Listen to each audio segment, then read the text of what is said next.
1975년 4월 9일 새벽 8명의 사형수들에게 형이 집행되었다. 대법원 판결이 난 지 20시간도 채 안 된 시간이었다.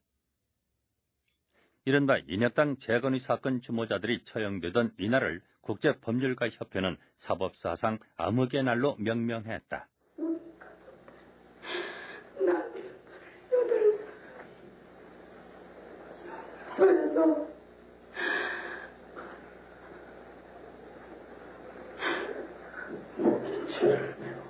연장이 있어서 사라졌습니다. 저는 그 소리를 들을 때 집에서 어떻게 이럴 수가 있습니까? 하나님 아버지, 저는 얼마나 울었는지 모릅니다.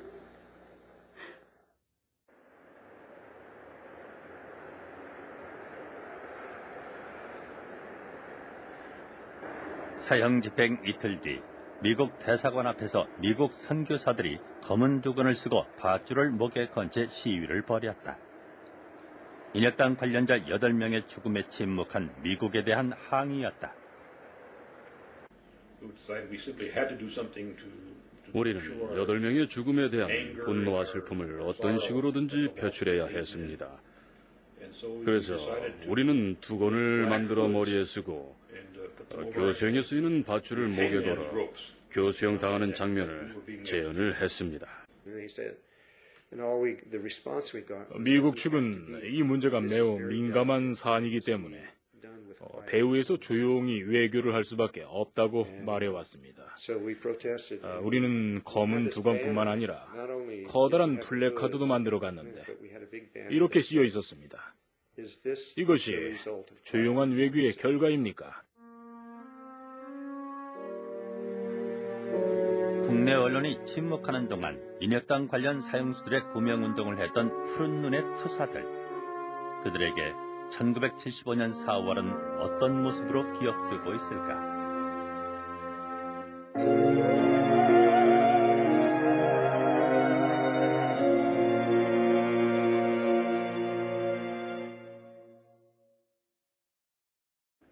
유신 체제가 절정에 이른 1974년과 75년은 공포의 병영국가로 표현되곤 합니다. 인간의 기본권과 언론의 자유, 표현의 자유가 억압되었고 특히 유신헌법에 대해서는 한마디도 말해서는 안 되었습니다. 8명의 목숨을 하루아침에 앗아간 인혁당 사건은 이 시기를 상징하는 인권유린의 대표적 사례입니다. 오늘 우리는 이 인혁당 사건을 중심으로 한국 민주화운동사에서 중요한 역할을 했지만 제대로 평가된 적은 없는 외국인 투사들에 대해서 이야기하려고 합니다. 언론 탄압이 극에 달했던 시절 인혁당 관련 시위가 외신에 보도될 때마다 신호트 신부는 가장 많이 등장하는 인물이었다. Why was this demonstration staged on the eve of President Ford's visit to Korea? I didn't pick anything. That's a good question. I heard they were on their way to the United States Embassy. And I got in a taxi and went over and followed them over. 포드 대통령 방한을 앞두고 인혁당 관련자 부인들과 함께 시위 중이었다.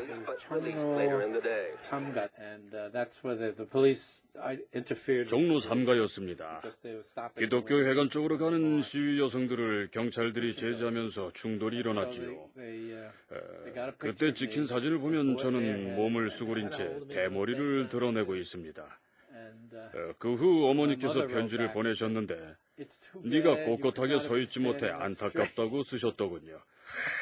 경찰 5명이 매달려 있는데 어떻게 꼿꼿하게 서 있겠습니까? 제가 제 모습을 봐도 슬퍼 보입니다. 그는 시위의 선두에 서서 진압경찰과 격렬한 몸싸움도 마다 않던 투사였다. 신호트 신부의 시위 장면은 한국의 인권 상황을 알리는 외신의 주요 이슈가 되곤 했다.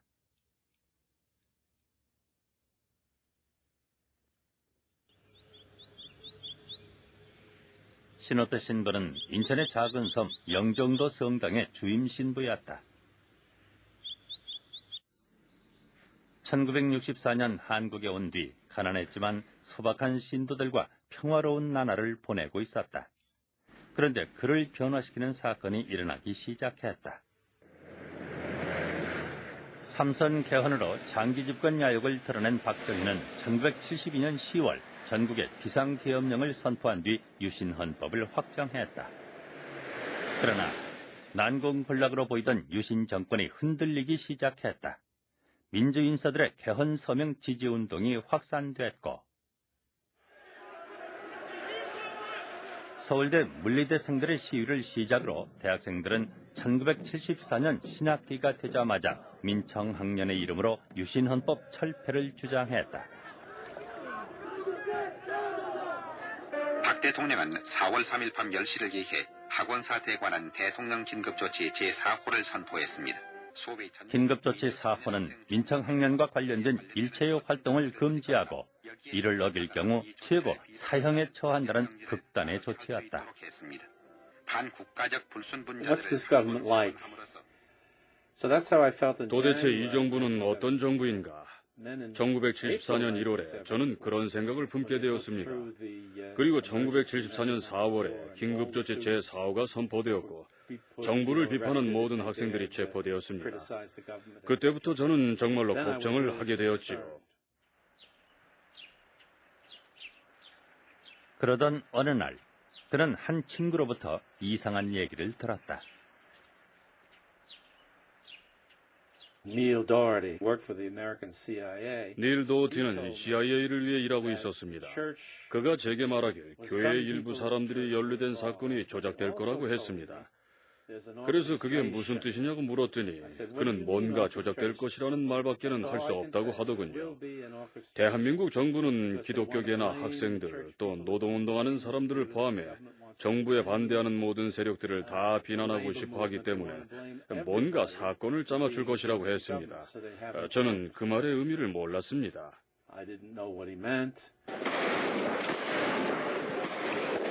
민청학년 관련자들의 검거가 본격화되면서 학생 시위와 관련된 모종의 음모설이 퍼져나갔다.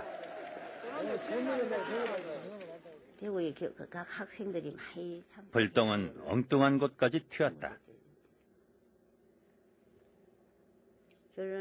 민청학년 사건이 일어난 지 며칠 뒤 낯선 사람들과 함께 집을 나선 이영규 씨의 남편 하재환 씨는 30년이 지난 지금까지 돌아오지 못하고 있다. 집에서 아기를 재운다고 있는데 모욕 간다고 준비를 해가지고 우리 그 당시 옛날에는 그 식모라 그랬죠. 요즘은 도움이라 그러고 식모가 있었는데 아기 재우니까 막 아주머니한테 말하지 마라 하면서 그냥 나갔어요. 그냥 나가가지고 며칠 소식이 없었다고요. 없었는데 이제 형사가 찾아왔어. 대구에 사는 도예종 씨 역시 외출해서 돌아오던 차림으로 집을 나섰다. 물을 게 있으니까 잠깐만 나갔다 오면 된다 이렇게 하더라고요. 그래 하루 있고 이틀 있고 예. 살 돼도 집에 안 들어오시잖아요. 4월 25일 그리고 며칠 뒤 사라진 남편들의 이름이 중앙정보부가 발표하는 민청학년 사건 전모에서 흘러나왔다. 전국민주청년학생 총연맹의 정부 전복과 국가별난 기도 사건 배후에는 과거 공산계 불순단체인 인민혁명당 조직과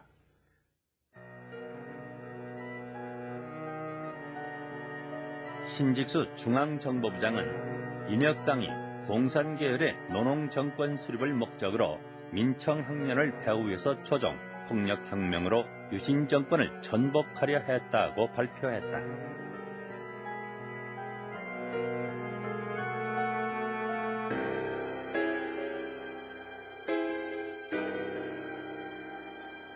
그런데 중앙정보부가 사건의 전모를 발표할 당시에도 수사관들은 단지 유신 반대운동을 했는지를 알아내는 데에만 수사력을 집중하고 있었다. 5월 29일 날인가 30일 날 처음으로 소위 인민혁명당 재건이란 말이 들어가는 조사를 받기 시작한 거죠. 그전에는 그런 조사를 받은 적이 없죠. 경찰이나 혹은 중앙정보부에서나 일체 인형이 인자도 말을 한 적이 없고 내가 들은 적도 없어요. 그 이전까지 조서에 꾸며져 있던 내용 중에 인혁당이라는 말은 단 한마디도 없고 그건 저희들이 확인한 바이기도 하고요. 발표가 있은 뒤부터 한 2주 동안에 인혁당의 조직도가 다시 그려지고 그걸 꽤 맞추는 수사가 이루어진 거죠. 중앙정보부는 국가를 변란하려던 실체가 없는 인혁당을 중심으로 조직도가 그려지게 된 계기는 1964년 1차 인혁당 사건으로 거슬러 올라간다. 당시 중앙정보부는 혁신계 인사를 중심으로 조직된 소위 인혁당이 북한의 지령을 받아 국가를 전복하려 했다고 발표했다. 그러나 담당 검사들이 사표를 제출하는 등 파동을 겪은 후 재판에서는 인혁당을 조직했다는 주요 혐의에 대해 무죄를 선고했다.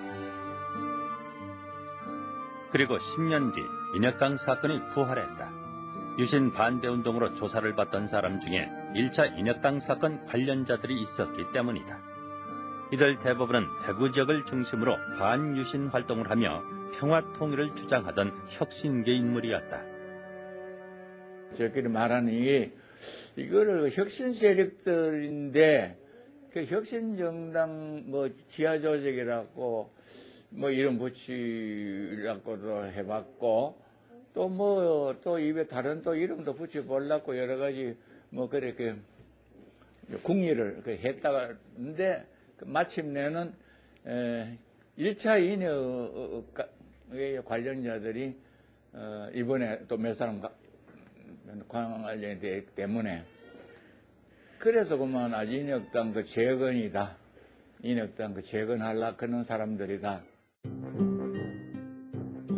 소위 인혁당이 민청학년 폐후로 둔갑하게 된 이유는 양쪽과 친분이 있었던 여정남 때문이었다.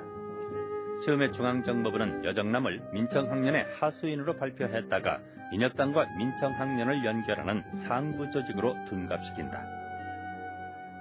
그동안 썼던 조서를 전부 바꾸더니 그 여정남 선배가 그날 우리 집에서 뭐 막스 레닌주의에 대해서 자기들이 쭉 불러줘요. 이래가지고 이게 폭력혁명을 통해서 노농 정권을 수립해야 되고 그래야 민중이 저쩌고 아니 이런 얘기를 이 양반 한 사람이 아니라고 하는데 그냥 강요를 하는 겁니다.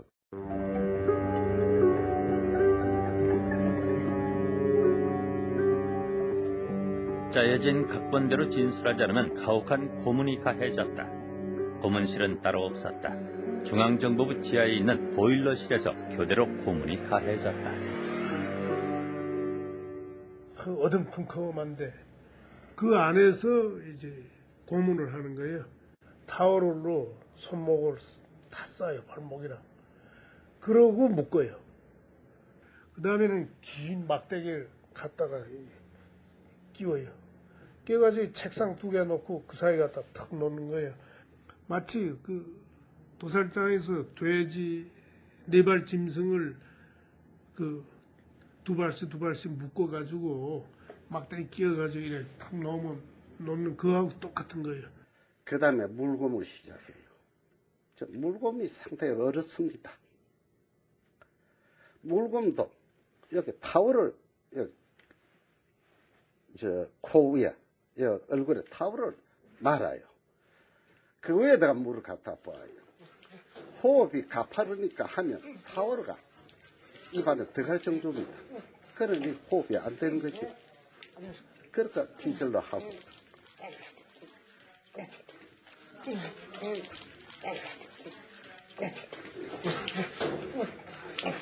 자술서 쓸 때까지 고문이요.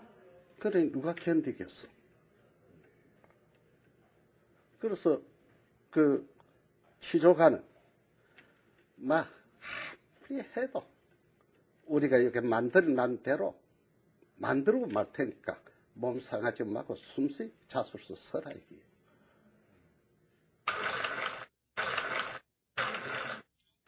전기 고문까지 동원됐는데 하재환 씨는 심한 후유증을 겪어야 했다. 1심 재판 받을 때, 1심 재판 받을 때 내 앞에 하재환 씨가 앉았어요. 하재환 씨가 앉았는데 내가 바로 뒤에 앉았어요. 이 사람이 고문을 얼마나 받았는지 항문이 티 나왔어요. 말하자면 창자가 티 나온 터이죠. 이렇게 바로 앉지를 못해가지고 왼쪽으로 이렇게 쭉 앉아요. 앉아가지고 그 창자가 항문이 티 나온 거가 손을 집어여요. 그래 집어여고는 또 이렇게 바꿔가지고 오른쪽으로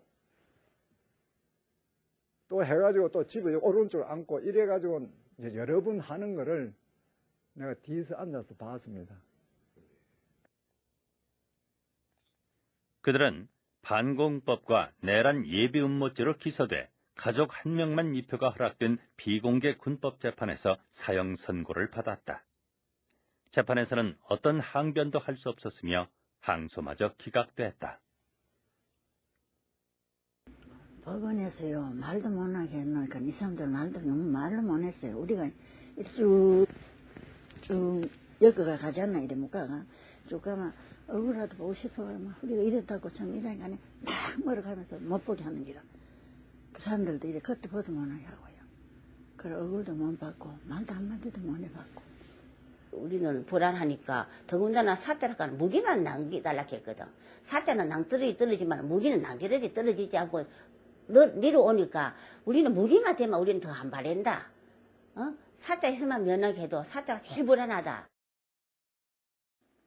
인혁당 가족들은 지푸라기를 잡는 심정으로 한 외국인 선교사를 찾아갑니다.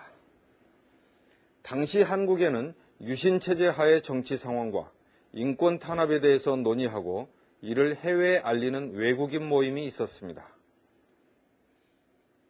1972년 선교사들과 해외 주재원 50여 명으로 시작된 월요 모임이 그들입니다. 월요 모임은 70년대 한국 민주화 운동의 중요한 축이었습니다.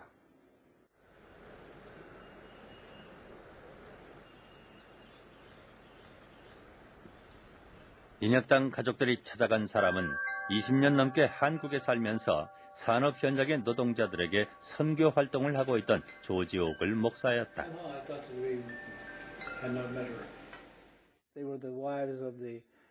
저를 찾아온 사람들은 반정부 세력이라고 기소된 8사람의 아내들이었습니다. 그들은 자신들이 처한 상황을 제게 설명하고는 도움을 요청했습니다. 그들의 말에 의하면 중앙정보부 요원들이 밤늦게 갑자기 문을 부수고 집안에 들이닥쳤었는데 그들의 남편들을 끌고 나갔다고 합니다. 아내들을 위협하고 무엇을 찾느라 그랬는지 온 집안을 다 뒤지고 갔다고 합니다. 저는 그들의 남편들이 혹독하게 고문당하고 죄를 자백하도록 강요당했다는 이야기를 전해 듣고 도저히 믿을 수가 없었습니다. 한국의 인권 상황이 악화되면서 월요 모임 회원들도 활발하게 움직이고 있었다. 오글 목사로부터 인혁당 사건을 전해들은 회원들은 그 사건에 대한 정보를 수집했다. 그들은 한 달에 한 번 발간하는 소식지와 보고서를 통해 국내 거주 외국인과 해외 언론에 인혁당 사건을 알리기 시작했다.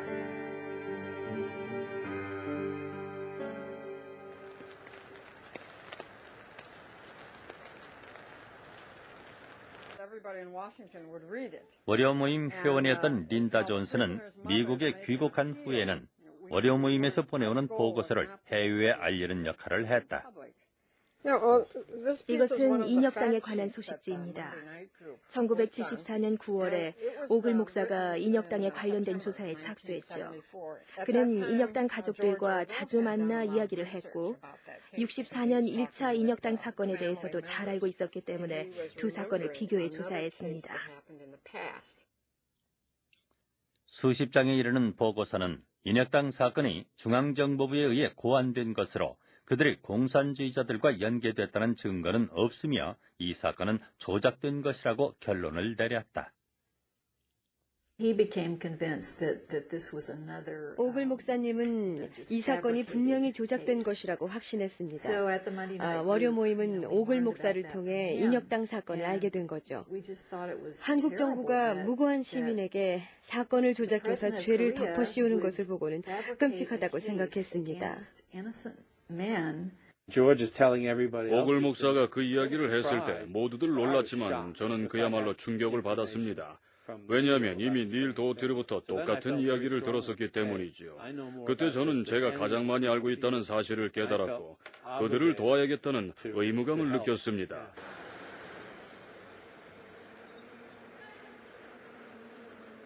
오글 목사는 이 사건의 진실을 알리기로 했다. 당시 기독교 회관에서는 매주 목요일 아침마다 구속자 가족들을 위한 기도회가 열리고 있었다. 오글 목사는 1974년 10월 9일 모교 기도회의 설교 시간에 인혁당 사건이 고문으로 조작됐다는 사실을 폭로했다. 국내에서는 쉬쉬했던 합의된 침묵이 외국인 선교사에 의해 깨진 것이다. 저는 이들이 사형을 당할 만한 일을 한 것이 없다고 말했습니다. 저는 설교 시간에 그들이 결백하다고는 말하지 않았습니다. 단지 이들이 사형당할 만한 일을 한 것이 아니라고만 말했죠. 학생이나 종교인 등 다른 시국사범에 비해 주목을 받지 못했던 인혁당 관련자들과 가족들. 오글 목사의 모교 강연 이후 그들의 억울함을 호소할 수 있는 장이 마련됐다. 모교 기도회는 물론이고 천주교 정의구현 사제단에서도 인혁당 가족들을 위한 기도회와 구명운동을 전개했다. 우리가 전혀 모르고 있던 사실을 결국은 오글 목사가 이제 가족들을 데리고 모교 기도에 와서 그 가족들의 호소를 통해서 비로소 그것이 그런 과거에 이렇게 정치적인 사건으로 조작된 것이라고 하는 것을 우리가 이제 비로소 알게 된 거죠. 모교 기도회에서 인혁당 사건을 고발한 바로 그날 저녁 오글 목사는 중앙정법으로 연행됐다. 16시간 동안 조사를 받은 그는 수사 책임자가 한 얘기를 지금껏 생생하게 기억하고 있다. 중앙정보부 6국장은 인혁당은 우리의 적이라고 말했습니다. 우리는 그들을 죽여야 한다. 우리가 이들을 죽이지 않으면 난 국립묘지로 가서 그곳에 있는 모든 영혼들에게 한국이 공산주의에 넘어갔다고 말할 것이다라고요. 또 우리가 그들을 죽이지 않으면 한국전에서 죽은 미국 용사들의 무덤에 가서 그들이 헛되이 목숨을 버렸다고 말할 거라고 말이지요. 인혁당에 관한 진실이 알려지면 그들의 조국인 미국이 움직일 것이고 그러면 상황이 바뀔 것이라는 믿음을 월요 모임 사람들은 곧 버려야 했습니다. 유신 정권은 냉전 이데올로기를 정권 유지 수단으로 이용하고 있으며 미국은 공산주의와 맞서는 국가라면 어떤 인권 탄압을 하는 독재 정권일지라도 모른 채 할 수 있다는 것을 깨닫게 된 것입니다.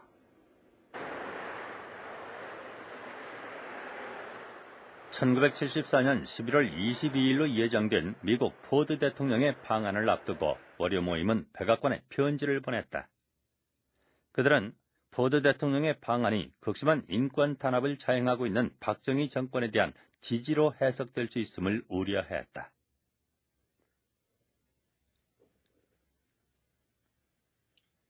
만일 방한을 취소할 수 없다면 시간을 내어 자신들을 만나달라고 요청했다.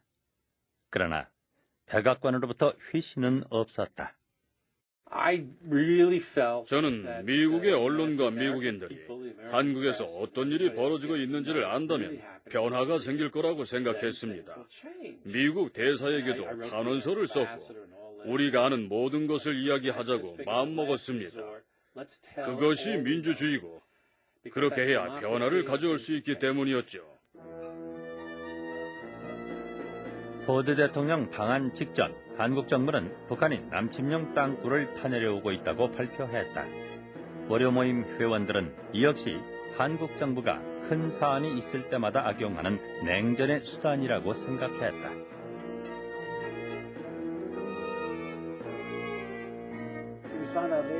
한국 정부는 땅굴이 있다는 것을 오래전부터 알고 있었습니다. 단지 발표를 포드 대통령의 방한 시기에 맞춰서 한 것입니다. 포드 대통령 방한을 앞두고 시노트 신부는 구속자 가족들과 함께 2번의 시위를 벌였다.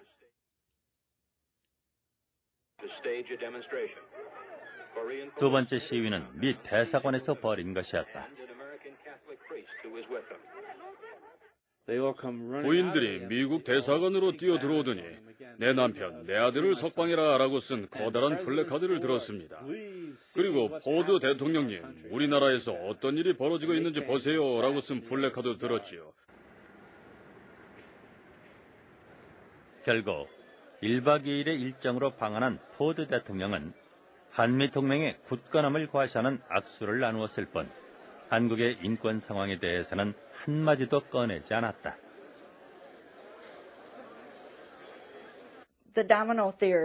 도미노 이론 때문이었죠. 만약 남한이 붕괴하면 일본이나 이웃 주변 국가까지 그 여파로 붕괴할 위험이 있기 때문에 미국은 남한과 이 지역의 공산화를 방지하기 위해 미군을 주둔시킨다는 거였습니다. 그때는 소련의 위협 때문이었죠. 포드 대통령의 방안은 박정희 정권의 지지를 의미했죠. 모든 한국 언론들은 양국 대통령이 악수하는 사진을 실었는데 1만 마디의 말보다 효과가 있었죠. 사람들은 그래, 아무 문제가 없구나 하고 생각할 테니까요. 포드 대통령은 하루를 한국에서 머무는 동안 월요 모임에는 아무런 메시지도 보내지 않았다.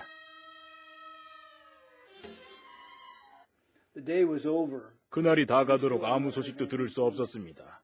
그래서 우리는 대통령이 머무는 서울 시내 호텔에서 기자회견을 열었습니다. 그리고 기자들에게 우리가 대통령에게 전화를 했던 편지의 내용을 알려줬지요. 월요 모임 회원들은 기자회견을 통해 미국의 지원하에 유신 독재 정권이 유지되고 있는 만큼 포드 대통령이 박정희 대통령에게 공포정치를 완화할 수 있도록 영향력을 행사해 줄 것을 요구했다. 특히 인혁당 사건과 관련해서는 고문으로 조작된 간첩 사건이므로 공개적인 민사재판을 해야 하며 중앙정보부장이 직접 관여해 만든 유신 정권의 대표적인 인권유린 사건이라고 고발했다. 월요 모임 회원들의 기자회견은 포드 대통령의 방한 기사와 함께 전 세계에 전송됐다. 미국 내에서는 월요 모임 출신 선교사들이 주도하는 박정희 정권 반대 시위가 이어졌다. 이들은 극에 달한 박정희의 인권 탄압과 이를 사실상 지원하고 있는 미국의 외교 정책을 비판했다. 그리고 12월이 됐다. He had a message for me. From the assistant foreign 저에게 한국 정부 외무부 비서관의 메시지를 전달해 주더군요. 제가 인혁당 사람들을 비호한 것에 대한 공식 사과를 하지 않으면 추방될 거라는 것이었습니다. 저더러 공식 사과문과 함께 앞으로는 그러지 않을 것이라는 각서를 쓰라고 그렇게 요구했습니다.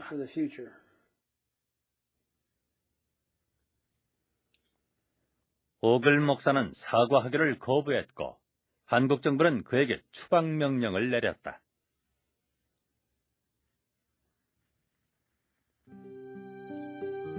한국전쟁 직후 선교사로 들어와 노동자들의 권익보호를 위해 애를 썼던 오글 목사는 억울한 사형수의 구명운동을 하다 추방까지 당하게 된 것이다.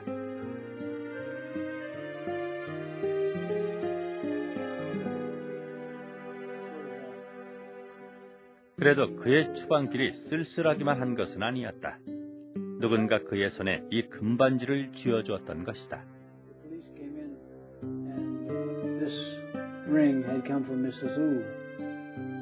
이 반지는 우홍선 씨 부인이 준 것이었습니다. 그녀는 한국 정부 관계자들이 저를 일본으로 보낼지 모른다고 생각했고 일본에 가면 저에게 돈이 없을까봐 반지를 팔아 음식이라도 사 먹으라고 이 반지를 줬다고 하더군요. 전 우홍선 씨 부인에게 편지를 보내 당신의 남편이 석방될 때까지 이 반지를 끼고 있겠다고 했습니다. 그러나 오글 목사는 30년이 지난 지금까지 그 반지를 되돌려줄 수 없었다.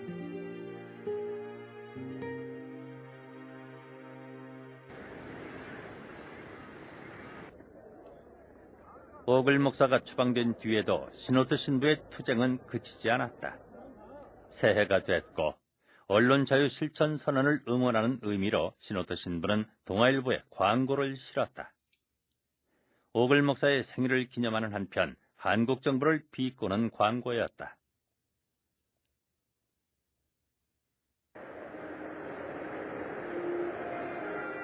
공포정차의 유신의 겨울은 춥고 깊었다. 아무런 희망도 보이지 않는 그 겨울 내내 형무소 안에서는 인혁당 관련자들의 안타까운 통방이 계속됐다. 오늘 부르라고 자꾸 김재하씨. 누구요? 그리고 또 화장실 쪽에 있는 저 창사는 누구요? 그러니까 인혁당 하지환입니다. 인혁당 그게 뭐요? 정체가. 그러니까 그 조작입니다. 왜요? 그랬더니 고문에 의한 조작이다. 어떻게 당했어? 하여튼 이 장이 다 파열돼 버릴 때 어떻게 했는지 모르죠. 그 19통을 통해서 도혜정 선생이 내가 나가서 이제 그 바라보고 있다는 것을 느끼기만 하면은 거기에다가 손가락으로 글씨를 썼어요. 근데 처음에는 뭐 읽기가 참 힘드는 이제 근데 자꾸 이렇게 쓰는 거 보니까 우리는 참 억울합니다. 인혁단이라는 거 만든 적 없습니다. 부디 이 사실을 나가시면은 밝혀주십시오. 그런 내용이에요.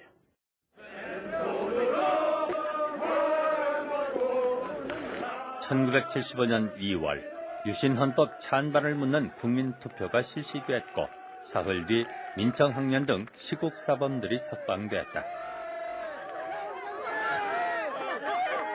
그러나 그 가운데 인혁당 관련자들은 끼어있지 않았다. 막 그 교도소에 우리는 나오는 줄 알고 교도소에 갔더니 막 되게 지교수를 막 그거 목마태가 던지고 하고 할 때 반갑기는 그냥 우리는 울었어요. 얼마나 좋겠노 저 사람들은. 우리들은 집에 가서 애들한테 뭐라고 하면 좋겠노 싶은 생각에서. 그래 이제 석근 씨가 우리를 보듬으면서 당신네들은 역사를 창조한 역사의 어머니시다. 너무 슬퍼하지 마라. 잘 안 되겠나? 이 정부가 오래 가겠나? 잘 될 거야. 그러니까 울면서 내려오고. 그럼에도 불구하고 가족들은 한가닥 희망을 버리지 않았습니다. 마지막 희망. 대법원 판결이 남아있었기 때문입니다.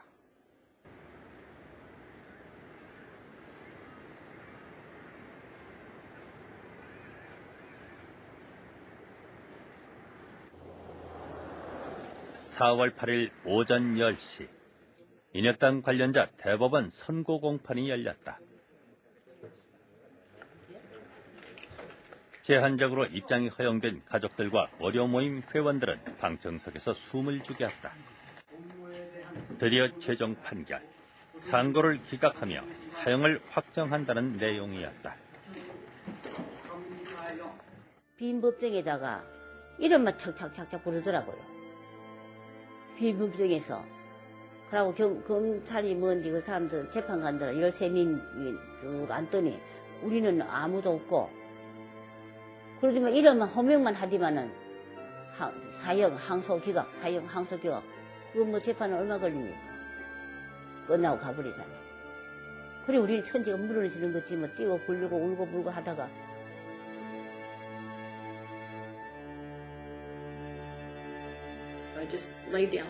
저는 법정 바닥에 누워버렸습니다.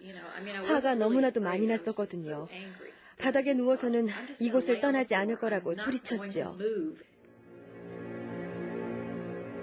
그 시간 서대문 형무소에서는 두 가지 조치가 취해졌다.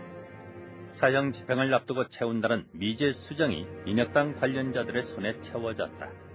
또 대법원 판결이 아직 알려지기도 전에 사형장을 청소했다.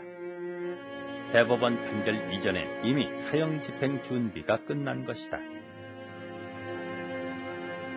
그리고 다음 날 새벽, 대법원 판결이 난 지 20시간도 되지 않아 사형이 집행됐다. 그토록 사형 집행을 서두른 이유는 무엇일까? 확정 판결이 났으면은 그거는 이제 그거로서 집행을 하면 되는 겁니다. 그러니까 그 아주 괘씸하게 생각을 하고 빨리 집행해버리라 그 말씀드립니다. 그때 또 학생들이 막 데모도 많이 일어나고 했을 테니까.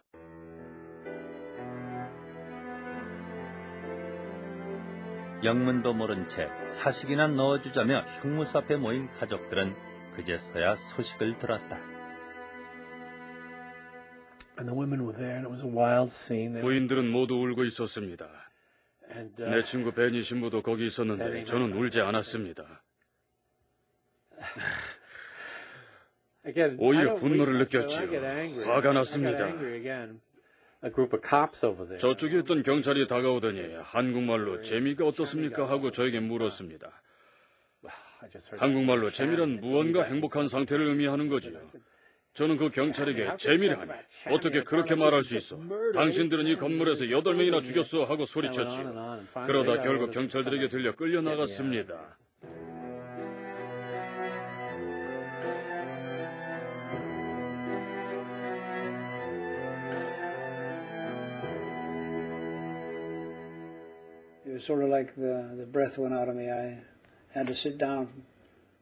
사형 소식을 듣고 숨이 막혀서 자리에 주저앉았어요. 왜냐하면 그들이 사형될 것이라고 생각하지 않았기 때문이죠.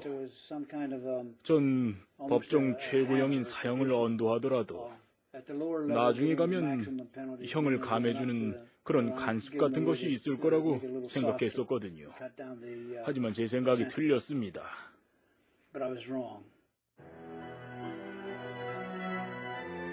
그들의 죽음은 그것으로 끝나지 않았다. 경찰이 송상진 씨 시신을 탈취해 바로 화장해버린 것이었다.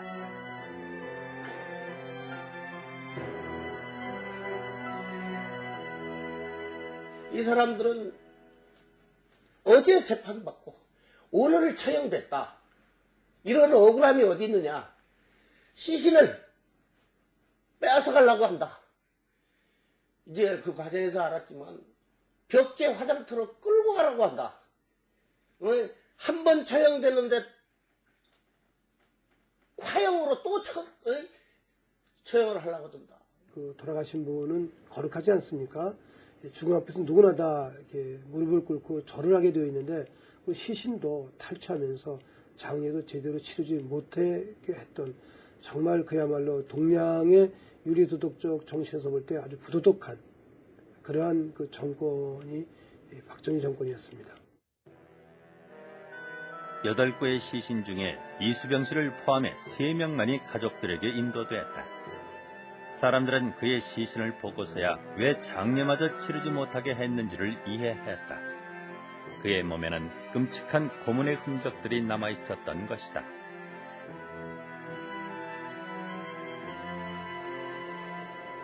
사형 집행 이틀 뒤 월요 모임 회원들은 박정희의 인권 탄압을 사실상 지지한 미국의 침묵외교에 항의했다. 1975년 4월의 마지막 날, 신호트 신부는 15년간의 사제 생활을 마감하고 한국을 떠나야 했다. 한국 정부는 신호트 신부의 체류 허가 연장을 거부함으로써 사실상 추방 명령을 내린 것이다.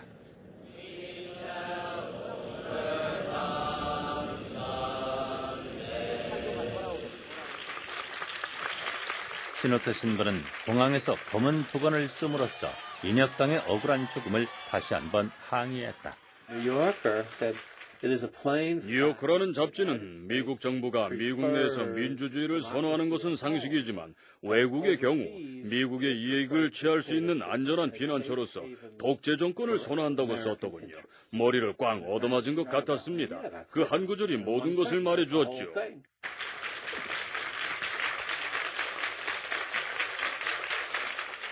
그것이 1년의 투쟁 끝에 얻은 깨달음이었다.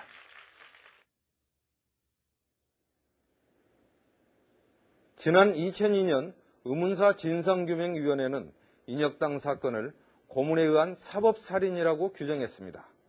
하지만 피해자들의 명예회복을 위한 후속 조치는 이루어지지 않았고 그 상처 또한 아직 아물지 않았습니다. 오는 9일이면 인혁당 관계자들이 처형된 지 만 30년이 됩니다. 이제 노인들이 된 70년대의 투사들은 30년 동안 이어져온 망각과 침묵을 깨뜨려야 할 때라고 말합니다.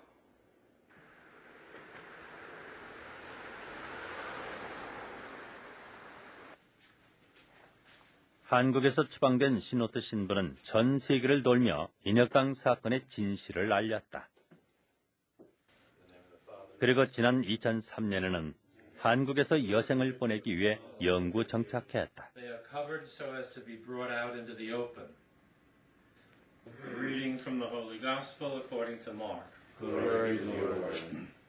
인혁당 관련자들과의 인연으로 다시 한국으로 돌아온 신호트 신부에게 1975년 4월 9일은 아직 진행형이다.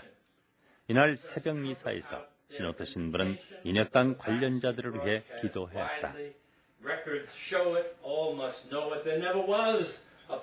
인혁당은 결코 존재한 적이 없습니다. 30년간의 침묵을 끝내고 이제는 거짓에 대해 회개하고 가족들에게 보상해야 하며 이 8사람의 명예를 회복을 시켜줘야 합니다.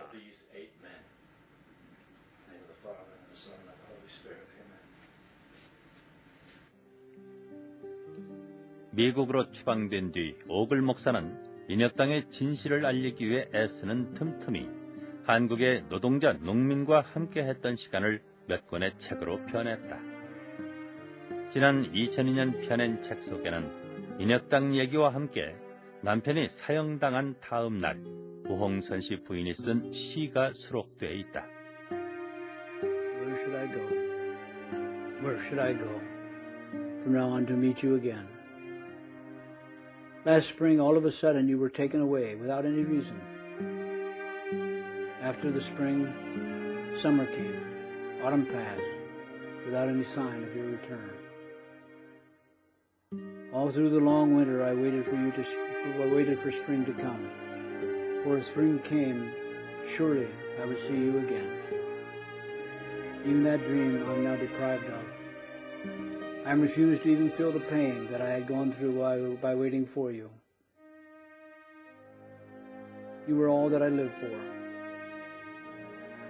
Beloved one, I would rather lie next to you, holding your pale, tortured hands, holding them tightly, tightly, and with a smile.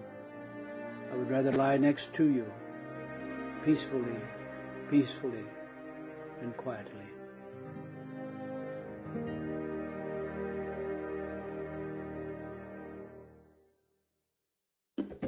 이제 시대가 바뀌었다. 이제부터 다시 새로운 나라를 만들자. 민족론자들을 긁어지려고 하는 거지.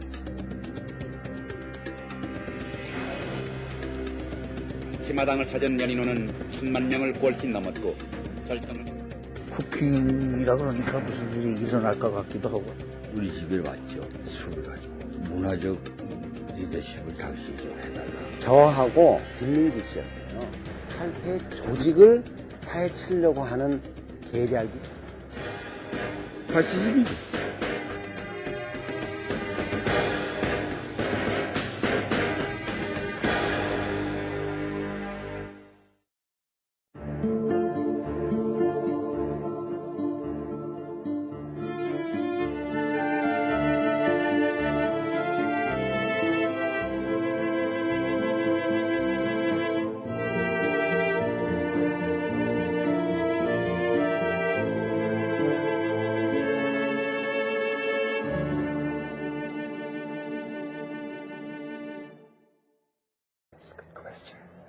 I heard they were on their way to the United States Embassy. And I got in the taxi and went over and followed them over. 포드 대통령 방한을 앞두고 인혁당 관련자 부인들과 함께 시위 중이었다.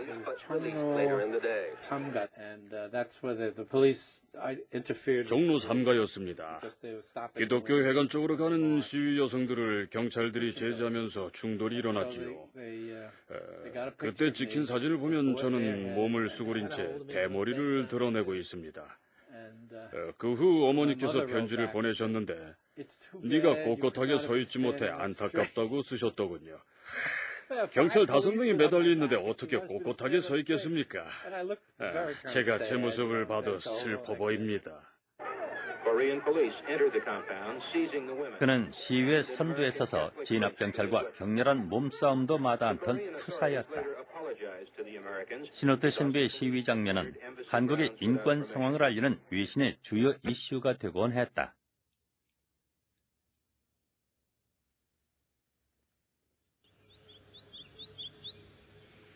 시노트 신부는 인천의 작은 섬 영종도 성당의 주임 신부였다. 1964년 한국에 온 뒤 가난했지만 소박한 신도들과 평화로운 나날을 보내고 있었다. 그런데 그를 변화시키는 사건이 일어나기 시작했다. 삼선 개헌으로 장기 집권 야욕을 드러낸 박정희는 1972년 10월 전국에 비상계엄령을 선포한 뒤 유신헌법을 확정했다. 그러나 난공불락으로 보이던 유신 정권이 흔들리기 시작했다. 민주인사들의 개헌 서명 지지운동이 확산됐고 서울대 물리대생들의 시위를 시작으로 대학생들은 1974년 신학기가 되자마자 민청학년의 이름으로 유신헌법 철폐를 주장했다. 박 대통령은 4월 3일 밤 10시를 기해 학원사태에 관한 대통령 긴급조치 제4호를 선포했습니다. 긴급조치 4호는 민청학년과 관련된 일체의 활동을 금지하고 이를 어길 경우 최고 사형에 처한다는 극단의 조치였다. 반국가적 불순분자들을 What's this government like? So that's how I felt in 도대체 January. 이 정부는 어떤 정부인가? 1974년 1월에 저는 그런 생각을 품게 되었습니다. 그리고 1974년 4월에 긴급조치 제4호가 선포되었고 정부를 비판한 모든 학생들이 체포되었습니다. 그때부터 저는 정말로 걱정을 하게 되었지요. 그러던 어느 날 그는 한 친구로부터 이상한 얘기를 들었다. Neil Doherty worked for the American CIA. 닐 도어티는 CIA를 위해 일하고 있었습니다. 그가 제게 말하길 교회의 일부 사람들이 연루된 사건이 조작될 거라고 했습니다.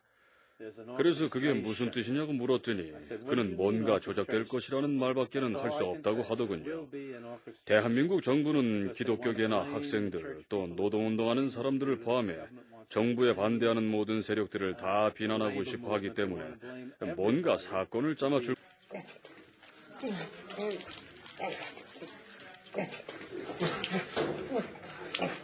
자술서 쓸 때까지 고문이요. 그래 누가 견디겠어?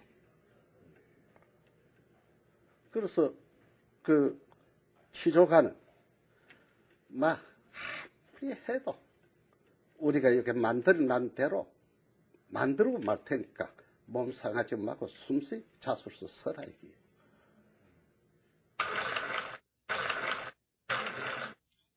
전기 고문까지 동원됐는데 하재환 씨는 심한 후유증을 겪어야 했다. 1심 재판 받을 때 1심 재판 받을 때 내 앞에 하재환 씨가 앉았어요. 하재환 씨가 앉았는데 내가 바로 뒤에 앉았어요. 이 사람이 고문을 얼마나 받았는지 항문이 티 나왔어요. 말하자면 창자가 티 나온 터이죠. 이렇게 바로 앉지를 못해가지고 왼쪽으로 이렇게 쭉 앉아요. 앉아가지고 그 창자가 항문이 티 나온 거가 손을 집어여요. 그래 집어여고는 또 이렇게 바꿔가지고 오른쪽으로 또 해가지고 또 집어여 오른쪽으로 앉고 이래가지고 이제 여러 번 하는 거를 내가 뒤에서 앉아서 봤습니다. 그들은 반공법과 내란 예비 음모죄로 기소돼 가족 한 명만 입표가 허락된 비공개 군법 재판에서 사형 선고를 받았다. 재판에서는 어떤 항변도 할 수 없었으며 항소마저 기각됐다. 법원에서요, 말도 못하게 해놓으니까 이 사람들 너무 말을 못했어요. 우리가 쭉 엮어가 가잖아, 이래 못 가가. 쭉 가면 얼굴이라도 보고 싶어. 막 우리가 이랬다고 참 이러니까 막 멀어가면서 못 보게 하는 기라. 그 사람들도 이래 겉도 보도 못하게 하고요. 그래 얼굴도 못 받고 말도 한마디도 못 해봤고. 우리는 불안하니까 더군다나 사태라니까 무기만 남기달라 했거든. 사태는 낭떠러지만 무기는 낭떠러지 떨어지지 않고 니로 오니까 우리는 무기만 되면 우리는 더 안 바랜다. 사자에서만 면하게 해도 사자가 제일 불안하다. 인혁당 가족들은 지푸라기를 잡는 심정으로 한 외국인 선교사를 찾아갑니다. 당시 한국에는 유신체제 하의 정치 상황과 인권 탄압에 대해서 논의하고 이를 해외에 알리는 외국인 모임이 있었습니다. 1972년 선교사들과 해외 주재원 50여 명으로 시작된 월요 모임이 그들입니다. 월요 모임은 70년대 한국 민주화 운동의 중요한 축이었습니다.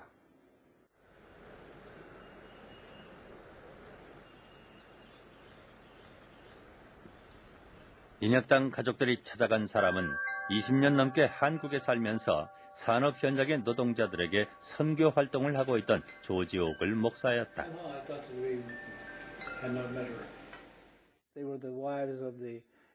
저를 찾아온 사람들은 반정부 세력이라고 기소된 8사람의 아내들이었습니다.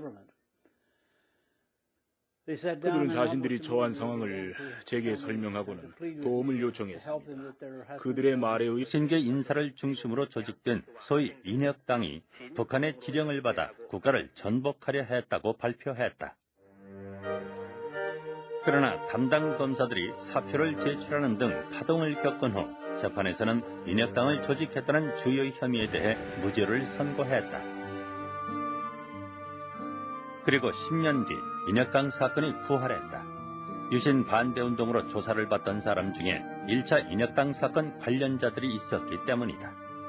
이들 대부분은 대구 지역을 중심으로 반유신 활동을 하며 평화 통일을 주장하던 혁신계 인물이었다. 저끼리 말하니 이거를 혁신 세력들인데 그 혁신 정당 지하 조직이라고 이름 붙이라고도 해봤고 또 입에 다른 또 이름도 붙여보려고 여러 가지 그렇게 궁리를 했다는데 마침내는 1차 인혁 관련자들이 이번에 또 몇 사람 관련되기 때문에 그래서 그만 인혁당 그 재건이다. 인혁당 그 재건하려고 하는 사람들이다. 소위 인혁당이 민청학년 폐허로 둔갑하게 된 이유는 양쪽과 친분이 있었던 여정남 때문이었다. 처음에 중앙정보부는 여정남을 민청학년의 하수인으로 발표했다가 인혁당과 민청학년을 연결하는 상부 조직으로 둔갑시킨다. 그동안 썼던 조서를 전부 바꾸더니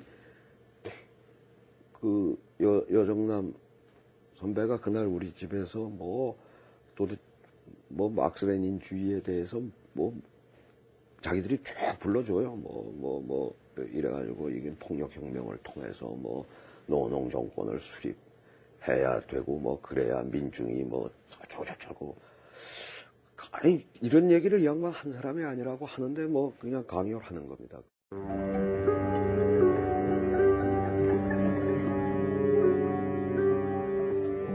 짜여진 각본대로 진술하지 않으면 가혹한 고문이 가해졌다. 고문실은 따로 없었다. 중앙정보부 지하에 있는 보일러실에서 교대로 고문이 가해졌다. 어둠컴컴한데 그 안에서 이제 고문을 하는 거예요. 타월로 손목을 다 싸요, 발목이랑. 그러고 묶어요. 그 다음에는 긴 막대기를 갖다가 끼워요. 끼워가지고 책상 2개 놓고 그 사이에 갖다 탁 놓는 거예요. 마치 그 도살장에서 돼지 4발 짐승을 그 두 발씩 묶어가지고 막대기 끼워가지고 이렇게 탁 놓는 그거하고 똑같은 거예요. 그 다음에 물곰을 시작해요. 물곰이 상당히 어렵습니다. 물곰도 여기 타월을 코 위에 얼굴에 타월을 말아요. 그 위에다가 물을 갖다 부어요. 호흡이 가파르니까 하면 타월가 입안에 들어갈 정도입니다. 그러니 호흡이 안 되는 거죠. 그러니까 티절로 하고. 것이라고 했습니다. 저는 그 말의 의미를 몰랐습니다.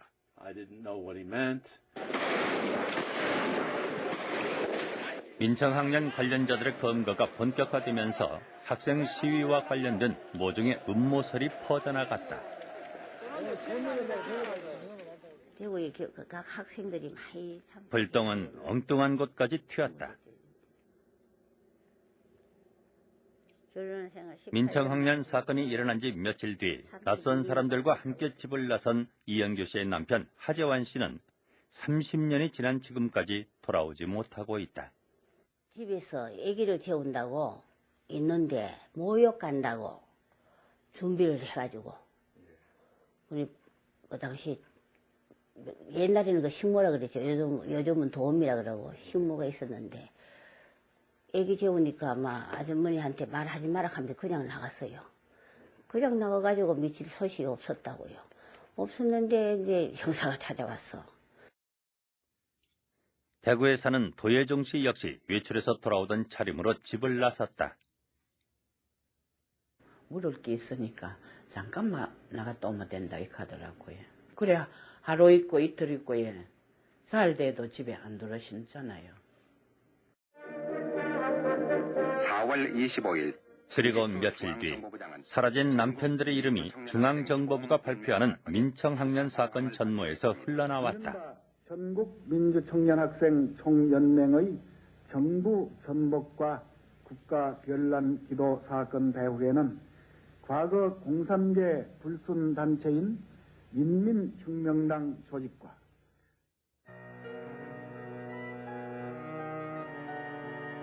신직수 중앙정보부장은 인혁당이 공산계열의 노농정권 수립을 목적으로 민청학년을 배후에서 조종, 폭력혁명으로 유신정권을 전복하려 했다고 발표했다.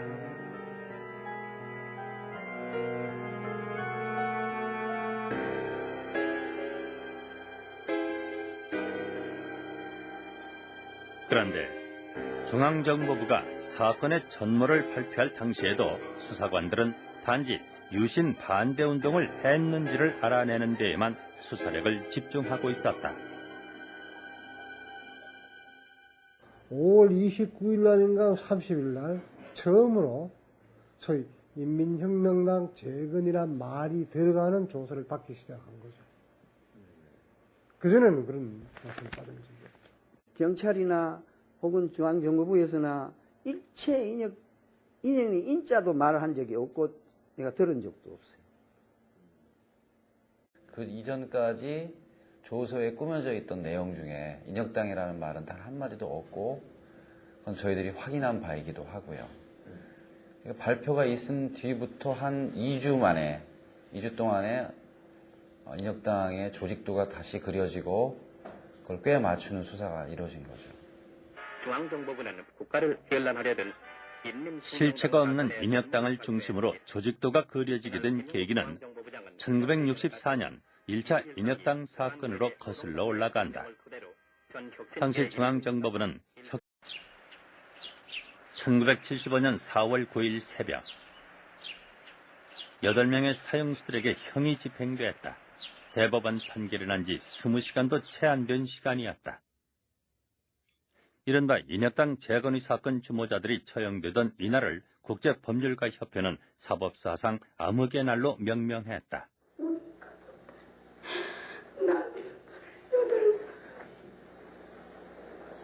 그래서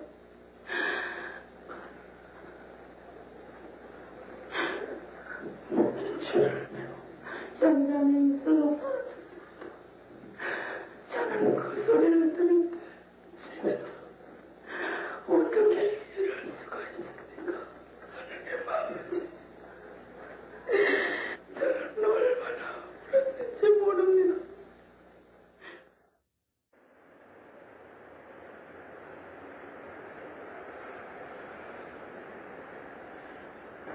사형 집행 이틀 뒤 미국 대사관 앞에서 미국 선교사들이 검은 두건을 쓰고 밧줄을 목에 건 채 시위를 벌였다. 인혁당 관련자 8명의 죽음에 침묵한 미국에 대한 항의였다.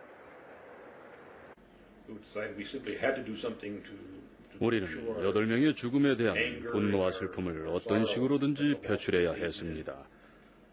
그래서 우리는 두건을 만들어 머리에 쓰고 교수형에 쓰이는 밧줄을 목에 걸어 교수형 당하는 장면을 재현을 했습니다. 미국 측은 이 문제가 매우 민감한 사안이기 때문에 배후에서 조용히 외교를 할 수밖에 없다고 말해왔습니다. 우리는 검은 두건뿐만 아니라 커다란 플래카드도 만들어 갔는데 이렇게 쓰여 있었습니다. 이것이 조용한 외교의 결과입니까? 국내 언론이 침묵하는 동안 인혁당 관련 사형수들의 구명운동을 했던 푸른 눈의 투사들. 그들에게 1975년 4월은 어떤 모습으로 기억되고 있을까?